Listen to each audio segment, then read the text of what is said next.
आज बाढ़ग्रस्त क्षेत्र जो प्रयागराज का है उसका हवाई निरीक्षण भी किया है। अभी मैं नीचे से भी नाव के माध्यम से भी और स्थलीय निरीक्षण भी करने का काम करूंगा।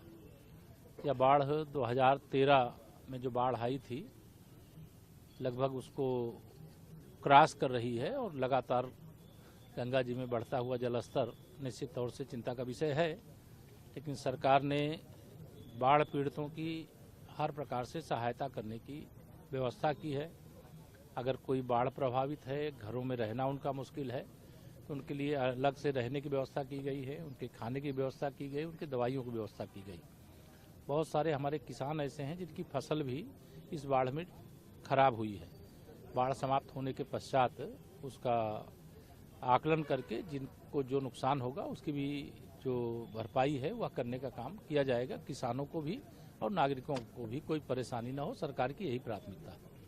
अखिलेश यादव लगातार प्रयागराज विकास कार्यों का देखिए, श्री अखिलेश यादव जी के लिए कल भी मैंने कहा था कि अगर उनको अपने कार्यकाल की याद आएगी तो शर्म से इसी गंगा जी में डूब जाएंगे।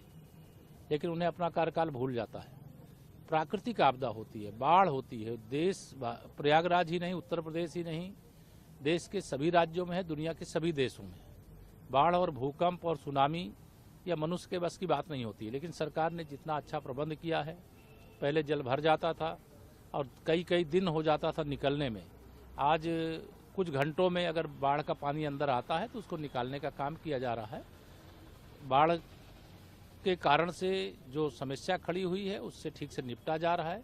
सरकार ने भी सारे प्रबंध किए और भारतीय जनता पार्टी का एक एक कार्यकर्ता भी जनता की सेवा में लगा हुआ है। श्री अखिलेश यादव जी, या तो उनके आंख और दिमाग दोनों के इलाज कराने की आवश्यकता है, तब उनको अंदाज़ा लगेगा कि वास्तव में उन्होंने विकास के नाम पर बर्बादी किया था और भारतीय जनता पार्टी की सरकार ने विकास के नाम पर विकास किया है और जिसकी सराहना पूरी प्रयागराज की जनता, पूरी प्रदेश की जनता, देश की जनता करती है।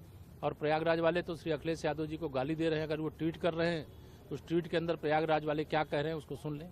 बाढ़ एक निश्चित तौर से प्राकृतिक आपदा है और गंगा मैया से प्रार्थना है, हनुमान जी महाराज से प्रार्थना है, बेणी माधव भगवान से प्रार्थना है कि संकट से प्रयाग और प्रदेश को जल्दी से जल्दी मुक्ति प्रदान करें।